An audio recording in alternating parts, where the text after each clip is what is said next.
তো এবারে আমরা ওই কারক আর অকারকের সম্পর্কের ভিত্তিতে তৎপুরুষ সমাসের যে শ্রেণীবিভাগ করেছিলাম, 6টি শ্রেণীবিভাগ, যে কর্ম তৎপুরুষ, করণ তৎপুরুষ, অধিকরণ তৎপুরুষ, অপাদান তৎপুরুষ, নিমিত্ত তৎপুরুষ আর সম্বন্ধ তৎপুরুষ। তো সেই সমাসগুলো সম্পর্কে আমরা এখন বিস্তারিতভাবে উদাহরণের সঙ্গে সংযোগ সাধন করে দেখব এর মধ্যে কতটা সত্যতা রয়েছে। তো আমরা ফিরে আসি ওই শ্রেণী বিভাগগুলোর মধ্যে। প্রথম হচ্ছে কর্ম তৎপুরুষ। তো কর্ম তৎপুরুষ সমাস কাকে বলছে? যে সমাসে পূর্বপদে কর্মকারকের অর্থ প্রকাশ পায়, যে সমাসে পূর্বপদে কর্মকারকের অর্থ প্রকাশ পায় এবং পূর্বপদের সঙ্গে কর্মকারকের বিভক্তি চিহ্ন কে থাকে ও সমস্ত পদে যদি কে বিভক্তিটা লোপ পায়, তাকে আমরা কর্ম তৎপুরুষ বলবো। আরেকবার আমরা বোঝার জন্য বলি, যে সমাসের পূর্বপদ, আমরা আগেই বলেছিলাম যে সমাসের অঙ্গ, যে ক্লাসে আমরা আলোচনা করেছিলাম যে সমাসের অঙ্গ কোনগুলো। পূর্বপদ পরপদ বলতে কি বোঝায়, সমস্যমান পদ বলতে কি বোঝায়, সমস্ত পদ বা সমাসবদ্ধ পদ বলতে কি বোঝায়, ব্যাসবাক্য বা বিগ্রহ বাক্য বলতে কি বোঝায়। তো আমরা বলেছিলাম যে এই সমাসের অঙ্গ যেটা রয়েছে, এই সম্পর্কে যদি আমাদের কোনো কনসেপ্ট ক্লিয়ার না থাকে, তাহলে আমরা কিন্তু কোনো সমাসই করতে পারবো না। তো এখানে যেটা বলছে যে সমাসের পূর্বপদ মানে যে সমসমান পদের মধ্যে যে পদটি পূর্বে অর্থাৎ আগে বসে তাকে বলে পূর্বপদ। তা বলছে যে সমাসের পূর্বপদে কর্মকারকের অর্থ প্রকাশ পায়, মানে পূর্বপদেই কর্মকারকের অর্থ প্রকাশ পাচ্ছে। কর্মকারক ক্রিয়াপদকে কি বা কাকে দিয়ে প্রশ্ন করলে যে প্রশ্নের পরিপ্রেক্ষিতে উত্তর পায় সেটা কর্মকারক, আমরা আগেই বলেছিলাম। এবং পূর্বপদের সঙ্গে যে কর্মকারকের বিভক্তি চিহ্ন সাধারণত কে বিভক্তি যেটা হয় সেটা যদি থাকে, তখন তাকে কর্মতৎপুরুষ বলে। এবং ওটাকে যখন সমস্ত পদে নিয়ে আসছি আমি, বা সমাসবদ্ধ পদে নিয়ে আসছি, তখন কিন্তু সেই কর্মকারকের ওই কে বিভক্তি লোপ পায়। এবারে আমাদের প্রশ্ন হচ্ছে যে এই যে সংজ্ঞাটা আমরা বললাম, আদবেই কতটা সত্যতা রয়েছে সেটা জানার জন্য আমাদেরকে উদাহরণ দেখতে হবে। এখানে বলছে উদাহরণ এক্সাম্পল নাম্বার 1, রথকে দেখা সমান রথ দেখা। এখন প্রশ্ন হচ্ছে, এটা হচ্ছে পূর্বপদ, এটা কি পদ? পূর্বপদ। আর এটা কি পদ? পরপদ। পরপদ। এটা বলেছিলাম যে সমস্ত পদ বা সমাসবদ্ধ পদ। সমস্ত পদ বা এই সমস্ত পদ বা সমাসবদ্ধ পদ। এখন প্রশ্ন হচ্ছে, এখানে বলছে যে সমাসের পূর্বপদে, এই পূর্বপদ, যে সমাসের পূর্বপদে কর্মকারকের অর্থ প্রকাশ পায়। এখন কর্মকারকের অর্থ আমরা কিভাবে প্রকাশ পাচ্ছে আমরা বুঝবো। আমরা আগেই বলেছিলাম যে কারক সম্পর্কে আমাদের ধারণা যদি পরিষ্কার না থাকে, তাহলে আমরা কখনোই এই কারক সম্পর্কিত যে সমাসগুলো রয়েছে সেগুলো কখনোই করতে পারবো না। তা আমরা বলেছিলাম যে ক্রিয়াপদকে কি বা কাকে দিয়ে প্রশ্ন করলে যদি সেই প্রশ্নের পরিপ্রেক্ষিতে কোনো উত্তর আসে, ক্রিয়াপদকে কি বা কাকে দিয়ে প্রশ্ন করলে যদি সেই প্রশ্নের পরিপ্রেক্ষিতে কোনো উত্তর আসে, তাহলে আমরা জানবো সেখানে কর্ম রয়েছে। তো এখানে আমরা বলছে কি দেখা, দেখাটা তো ক্রিয়াপদ, দেখাটা ক্রিয়াপদ। কি দেখা, কি দেখছি? রথ দেখা। বা কি দেখা? রথ দেখা। তাহলে ক্রিয়াপদকে কি দিয়ে প্রশ্ন করলে এখানে কর্ম আসছে, তার মানে কর্মকারকের ভাব প্রকাশ পাচ্ছে। যে সমাসে পূর্বপদ এবং পূর্বপদে আছে, কোন পদে ভাব প্রকাশ পাচ্ছে? পরপদে কিন্তু নয়, পরপদ তো ক্রিয়াপদ। পরপদ হচ্ছে ক্রিয়াপদ। এই ক্রিয়াপদে কিন্তু ভাবটা প্রকাশ পাচ্ছে না, পূর্বপদে, পূর্ব মানে আগের পদে কর্মকারকের ভাব প্রকাশ পাচ্ছে। এই যে কর্মকারকটা রয়েছে, কর্মকারকের অর্থ প্রকাশ পাচ্ছে, 1 নম্বর পয়েন্ট। আর দ্বিতীয় পয়েন্ট হচ্ছে এবং পূর্বপদের সঙ্গে কর্মকারকের বিভক্তি চিহ্ন কে থাকে। যদি আমরা ভালো করে পর্যবেক্ষণ করে দেখব যে পূর্বপদের কর্মকারকের সঙ্গে কে বিভক্তি আছে, তো কে থাকে, তাহলে এটা হয়ে যাবে কি কর্ম তৎপুরুষ সমাস। এবার শুধুমাত্র এটা নয়, পরবর্তীকালে যখন এই সমসমান পদটাকে সমস্ত পদ বা সমাসবদ্ধ পদে নিয়ে আসব, তখন কিন্তু এই কে বিভক্তি লোপ পাবে। তা বলছে কি, যখন সমস্ত পদে কে বিভক্তি লোপ পায়, তাহলে যে সমাসে পূর্বপদে কর্মকারকের অর্থ প্রকাশ পায়, তা আমরা দেখছি, এটাকে যদি আমি এক্সাম্পলটাকে ভালো করে ফলো করি বা অনুসরণ করি, তাহলে যে সমাসে এই পূর্বপদ পূর্ব পদের কর্মকারকের ভাব প্রকাশ পাচ্ছে না? দেখা তো ক্রিয়াপদ, কি দেখা? রদ দেখা। তার মানে ক্রিয়াপদকে কি দিয়ে প্রশ্ন করে উত্তর আসতে, তার মানে কর্ম রয়েছে। তাহলে যে সমাসে পূর্ব পদে কর্মকারকের ভাব প্রকাশ পাচ্ছে 1 নম্বর পয়েন্ট। দ্বিতীয় হচ্ছে সেই পূর্ব পদের সঙ্গে কর্মকারকের বিভক্তি চিহ্ন কে থাকবে, কে এখানে রয়েছে, এবং পরবর্তীকালে যখন এটাকে সমাস্ত পদ বা সমাসবদ্ধ পদে নিয়ে আসবো তখন এই কে বিভক্তি বলছে, তখন এই কে বিভক্তি লোপ পেয়ে যায়, তখন তাকে বলা হচ্ছে কর্মতৎপুরুষ। এখানে কে বিভক্তি যখন আমি এটাকে সমস্ত পদে নিয়ে এসেছি, এখানে তো কে বিভক্তি আর নেই, আছে কি? তার মানে এটা কে বিভক্তি লোপ পেয়ে গিয়েছে, সেই জন্য করে এটাকে বলা হচ্ছে কর্মতৎপুরুষ। আশা করি এই সংজ্ঞার সঙ্গে উদাহরণের সংযোগ যেটা আমরা দেখাতে চেয়েছিলাম আমরা পরিষ্কার দেখাতে পেরেছি। তো আরো কতগুলো উদাহরণের সাহায্যে আমরা একই রকম ভাবে, যে আদবি ওই একটার মধ্য দিয়ে আমরা বোঝাবো না, আরো কতগুলো উদাহরণ রয়েছে সেগুলো দেখে আমরা দেখবো যে আদবি তার সত্যতা কতটা রয়েছে আরো। তো যদি এক্সাম্পল নাম্বার 2 তে আমরা চলে আসি, লুচিকে ভাজা। লুচিকে ভাজা, কি ভাজা? লুচি ভাজা। এখানে ভাজা হচ্ছে ক্রিয়াপদ, এটা হচ্ছে, এটা পূর্বপদ একই রকম ভাবে, এটা পরপদ অবভিয়াসলি, এটা পূর্বপদ, এটা পূর্বপদ, এটা পরপদ। এখানে পূর্বপদের কর্মের ভাব, কর্মকারকের ভাব প্রকাশ পাচ্ছে না? অবশ্যই পাচ্ছে। ভাজা হচ্ছে ক্রিয়াপদ, ক্রিয়াপদকে কি দিয়ে প্রশ্ন করলো? কি ভাজা? লুচি ভাজা। এই লুচি ভাজা যখন ক্রিয়াপদকে কি দিয়ে প্রশ্ন করলো, যদি ক্রিয়াপদকে কি দিয়ে প্রশ্ন করে যদি সেই প্রশ্নের পরিপ্রেক্ষিতে কোনো উত্তর আসে, তার মানে জানবো সেটা কর্মকারক। তাহলে একটা কর্মকারক। এবারে বলছে কর্মকারকের সঙ্গে কিভাবে বিভক্তি চিহ্ন কে থাকবে? কে রয়েছে এখানে? এখানে কি রয়েছে? কে বিভক্তি থাকবে? কে বিভক্তি রয়েছে। এটাকে যখন সমস্ত পদে আমরা নিয়ে যাচ্ছি তখন কি বিভক্তি লোপ পেয়ে যাচ্ছে। তাহলে লুচিকে ভাজা, লুচি ভাজা। যে সমাসে পূর্ব পদে কর্মকারকের অর্থ প্রকাশ পাচ্ছে, এখানে ভাজা ক্রিয়াপদ, কি ভাজা? লুচি পদ। যে পূর্ব পদে কর্মকারকের ভাব প্রকাশ পাচ্ছে, কি ভাজা?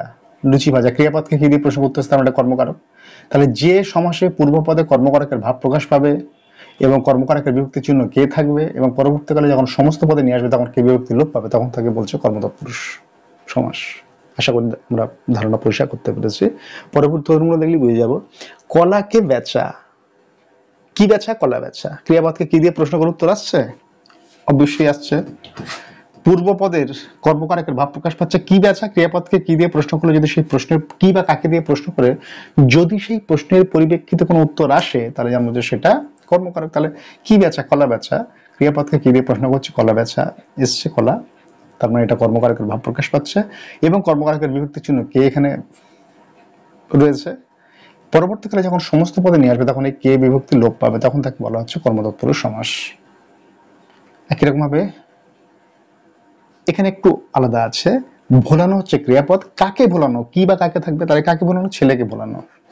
পূর্বপদ হচ্ছে কাকে দিয়ে প্রশ্ন করেছে, তাহলে এটা কর্মভাব প্রকাশ পাচ্ছে। কি বা কাকে দিয়ে প্রশ্ন করলে যদি সেই প্রশ্নের পরিপ্রেক্ষিতে কোনো উত্তর আসে তাহলে সেটা কর্মকর্তা, কর্মকারকের ভাব প্রকাশ পাচ্ছে।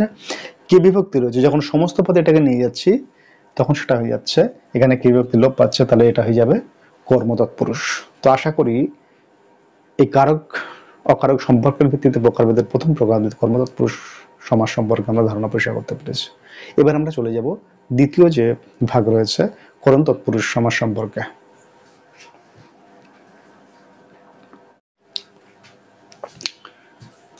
এবারে আমরা দেখব দ্বিতীয় যে ভাগটা রয়েছে করণ তৎপুরুষ সমাস সম্পর্কে আমরা আলোচনা করব। তো আমরা দেখে নেব করণ তৎপুরুষ সমাস কাকে বলছে। বলছে ওই একই রকম এই কারক সম্পর্কিত যে সমাসগুলো রয়েছে যদি আমরা একটু ভালো করে লক্ষ্য করি তাহলে দেখবো যে প্রত্যেকটা ক্ষেত্রে পূর্বপদের কর্মকারকে যদি সমাসে কর্মকারকের ভাব প্রকাশ পাবে, কর্মকারকের বিভক্তি হবে।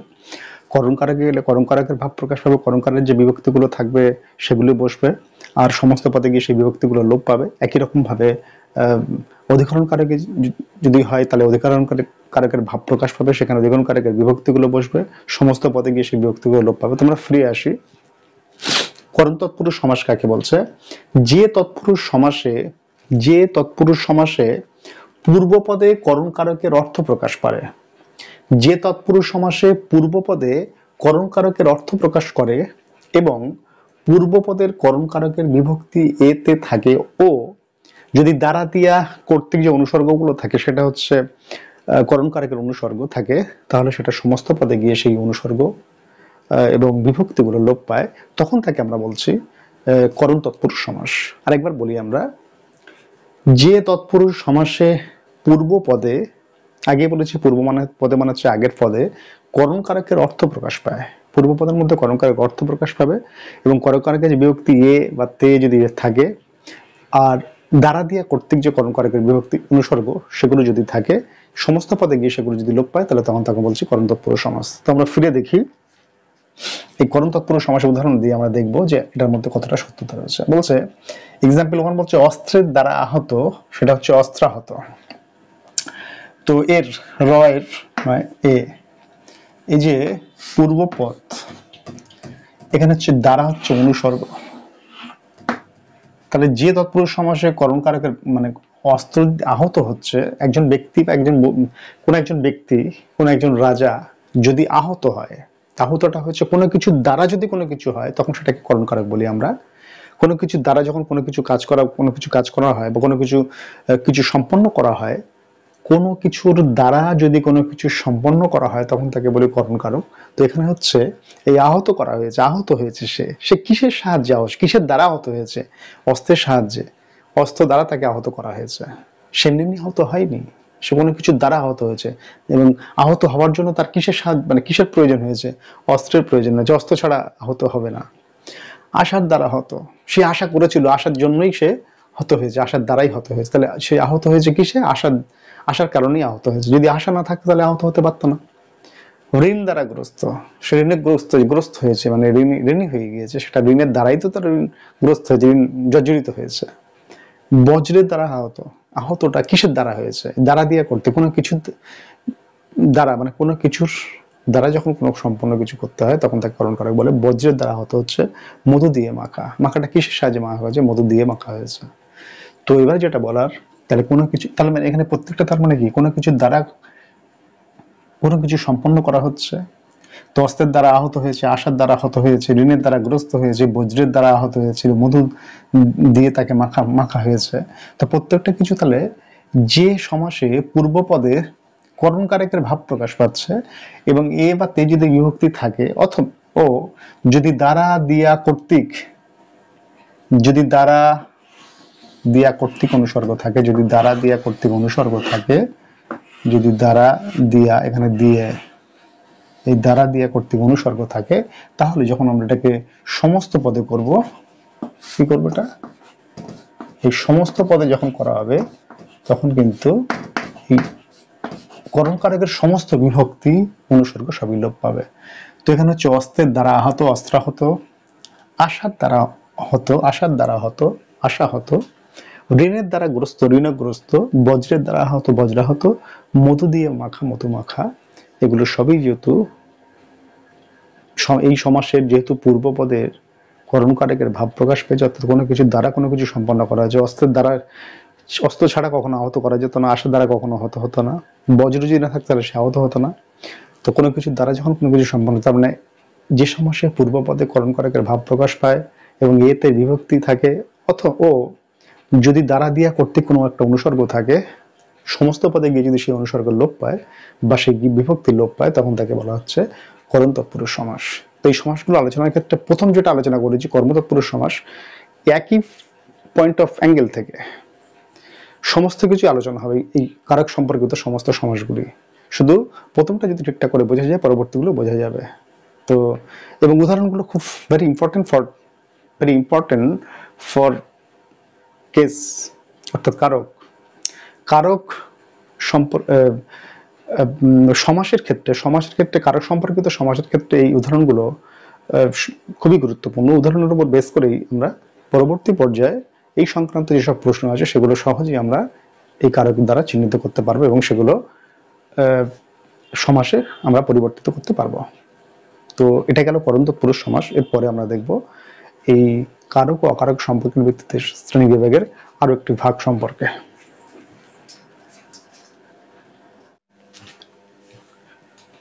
তো এখন আমরা আলোচনা করব কারক ও অকারকের সম্পর্কের ভিত্তিতে তৎপুরুষ সমাসের যে শ্রেণী বিভাগ, সেটা হচ্ছে আরেকটি শ্রেণী বিভাগ অপাদান তৎপুরুষ সমাস সম্পর্কে আমরা আলোচনা করব। ইতিপূর্বে আমরা কর্ম তৎপুরুষ, করণ তৎপুরুষ সম্পর্কে আলোচনা করেছে। এবার আমরা আলোচনা করবো অপাদান তৎপুরুষ সমাস। তো বলছে যে তৎপুরুষ সমাসের পূর্ব পদে একই রকম প্রত্যেকটা এই কারক সম্পর্কিত সমাসের প্রত্যেকটাই সংজ্ঞা কিন্তু একই রকম।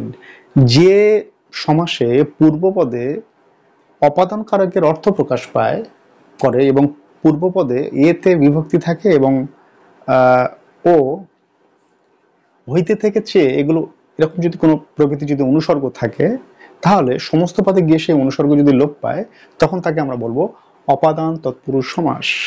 যেমন করো তৎপুরুষে দ্বারা দিয়া করতে ছিল, এই ক্ষেত্রে হচ্ছে হইতে থেকে চেয়ে এগুলো হচ্ছে অপাদান কারকের হচ্ছে অনুসর্গ, আর এতে বিভক্তি একই বিভক্তি রয়েছে। তাহলে যে সমাসে পূর্বপদে পূর্বপদে অপাদান কারকের অর্থ প্রকাশ করে এবং এতে বিভক্তি থাকে ও হইতে থেকে চেয়ে যদি অনুসর্গ থাকে এবং সমস্ত পথে গিয়ে যদি সেই অনুসর্গগুলো লোপ পায়, তাহলে তাকে বলছে অপাদান তৎপুরুষ সমাস। আমরা দেখে নেব উদাহরণগুলো। বলছে এক্সাম্পল নাম্বার 1 বলছে বিলাত থেকে ফেরত। বিলাত থেকে ফেরত, তাহলে বিলাত ফেরত এটা হচ্ছে পূর্বপদ, এটা হচ্ছে থেকে অনুসর্গ, যেটা হচ্ছে মূলত অপাদান কারকের অনুসর্গ, এটা হচ্ছে অনুসর্গ,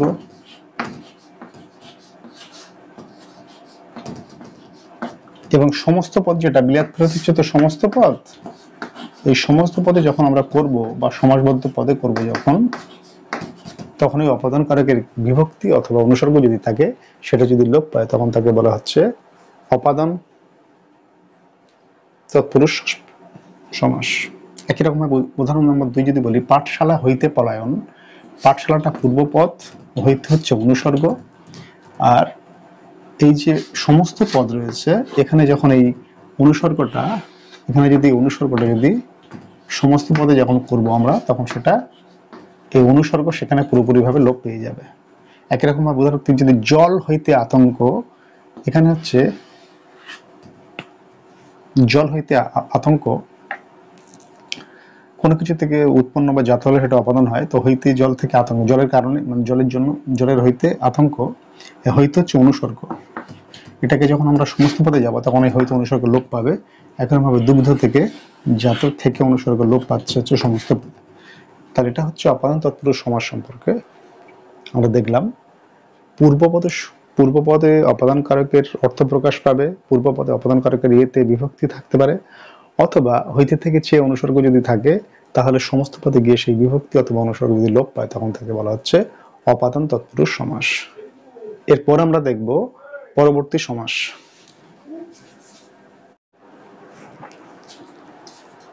এবার আমরা দেখব পরবর্তী যে সমাসের শ্রেণী বিভাগ অধিকরণ তৎপুরুষ সমাস সম্পর্কে আমরা দেখব। এখানে হচ্ছে অধিকরণ তৎপুরুষ সমাস সম্পর্কে বলছে যে তৎপুরুষ সমাসে পূর্বপদে অধিকরণ কারকের অর্থ প্রকাশ পাবে এবং পূর্বপদে অধিকরণ কারকের বিভক্তি এ অন্তঃস্থ তে যদি থাকে, তাকে অধিকরণ তৎপুরুষ বলছে এবং সমস্ত পদে গিয়ে সেই বিভক্তিগুলো লোপ পেয়ে যায়। সমস্ত পদে গিয়ে সেই বিভক্তি লোপ পায়। তো আমরা উদাহরণের সাহায্যে দেখব। এক্সাম্পল নাম্বার 1 বলছে গঙ্গায় স্নান। গঙ্গায় পূর্বপদ, অন্তঃস্থ হচ্ছে বিভক্তি, অন্তঃস্থ বিভক্তি, পূর্বপদে অন্তঃস্থ হচ্ছে বিভক্তি। এটাকে যখন সমস্ত পদে নিয়েছে তখন সেই বিভক্তি চিহ্ন লোপ পেয়ে যাচ্ছে। কোথায় স্থান, কবে কখন কোথায়, ক্রিয়াপদকে যদি আমরা কবে কখন কোথায় দিই, কবে কখন কোথায়, গঙ্গায় কোথায় স্থান, গঙ্গায় স্থান। বিদ্যায় উৎসাহী, কিসে উৎসাহী, বিদ্যায় উৎসাহী, এটা হচ্ছে অন্তঃস্থ বিভক্তি আছে, অধিকরণ কারকের অন্তঃস্থ বিভক্তি।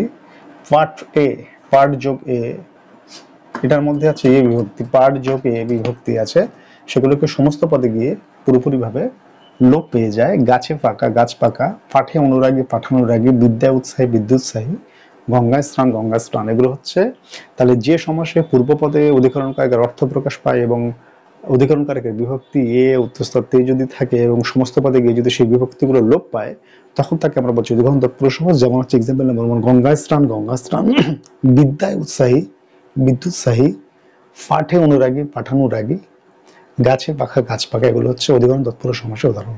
এরপর আমরা দেখব পরবর্তী শ্রেণী বিভাগে।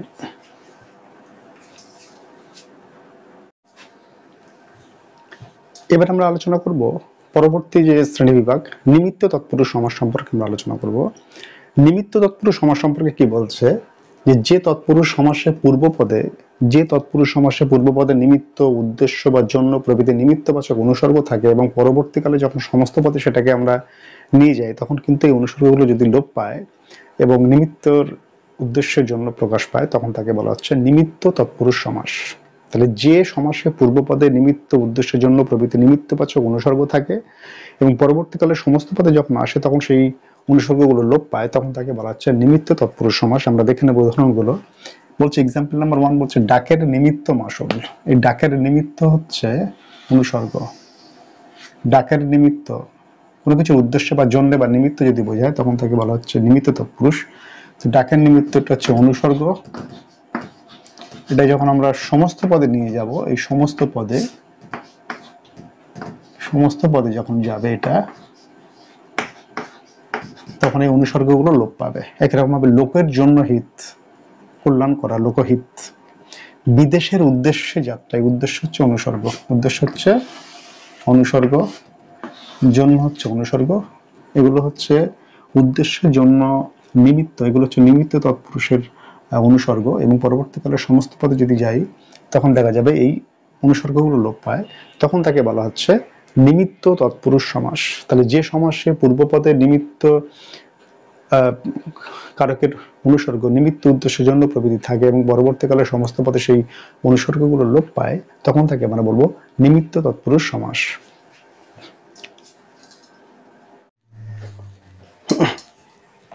এবারে আমরা দেখব তৎপুরুষ সমাসের আরেকটি শ্রেণীবিভাগ, সম্বন্ধ তৎপুরুষ সমাস সম্পর্কে আমরা আলোচনা করব।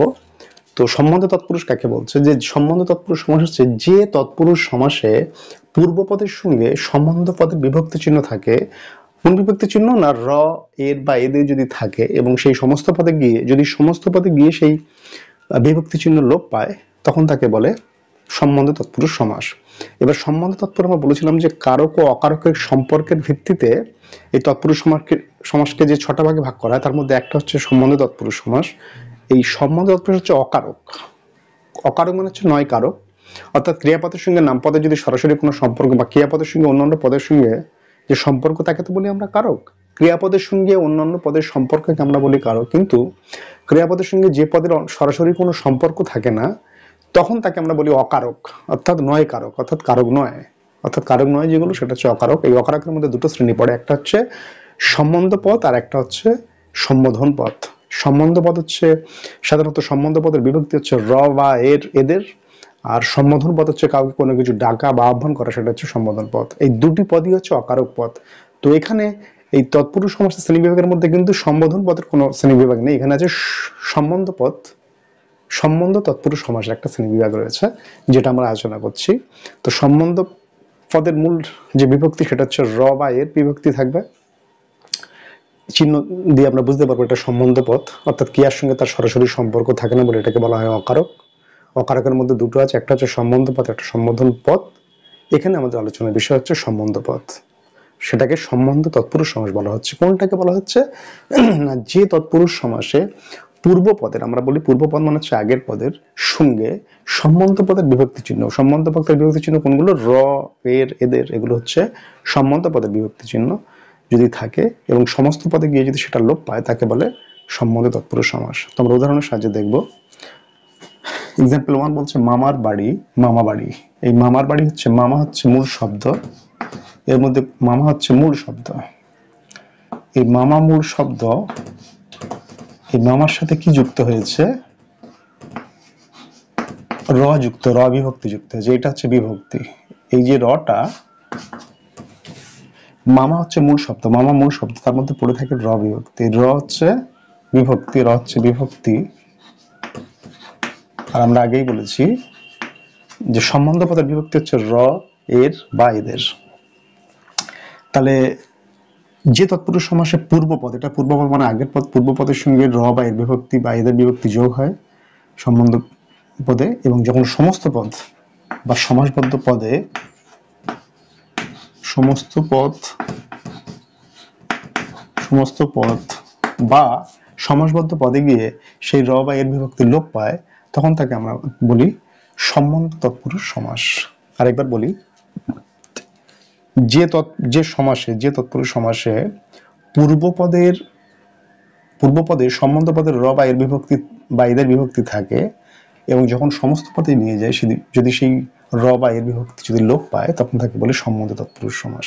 একই রকম উদাহরণ 2 হচ্ছে জগতের জন, জগৎ যোগ এর, এটা হচ্ছে মূল শব্দ জগৎ, জগৎ যোগ এর, জগতের এর হচ্ছে বিভক্তি, এই এর বিভক্তি যখন এটা সমস্ত পদে নিয়ে যাব জগতের জন, জগৎ জন, তখন এই এর বিভক্তি লোপ পেয়ে যায়। একই রকম ভাবে 3 নম্বর হচ্ছে রাজার বাড়ি, রাজবাড়ি, এই রাজা হচ্ছে মূল শব্দের সঙ্গে র বিভক্তি যোগ হয়েছে সম্বন্ধ পদের র বিভক্তি, এটা সম্বন্ধ তৎপুরুষ সমাস এবং সমস্ত পদে গিয়ে সেই বিভক্তি লোপ পায়, সেটা হয়েছে রাজার বাড়ি সমান রাজবাড়ি। এটা হচ্ছে সমস্ত পদ। সমস্ত পদে যে সমস্ত বিভক্তি অনুসর্গ থাকে সেগুলো সমস্ত পদে গিয়ে লোপ হয়। এটা প্রত্যেকটা কারক সম্পর্কিত সমাসের মধ্যেই এই বৈশিষ্ট্যটা প্রয়োজন। চতুর্থ যে উদাহরণ আছে ব্রাহ্মণের ভোজন, ব্রাহ্মণ ভোজন, ব্রাহ্মণ যোগ এর, এখানে এর বিভক্তি হয়েছে সম্বন্ধ পদের র বা এর বিভক্তি বা এদের বিভক্তি থাকে তাহলে সেটা সম্বন্ধ পদ। ব্রাহ্মণ যোগ এর, ব্রাহ্মণের ভোজন, ব্রাহ্মণ ভোজন। তো আশা করি সম্বন্ধ তৎপুরুষ সমাস সম্পর্কেও আমাদের ধারণা পরিষ্কার হয়েছে। এরপর আমরা দেখব তৎপুরুষ সমাসের গঠন অর্থ যে প্রকারভেদ রয়েছে সেই সম্পর্কিত সমাসের প্রকারভেদের আলোচনাগুলো আমরা পরবর্তী ক্লাসে করব। নমস্কার।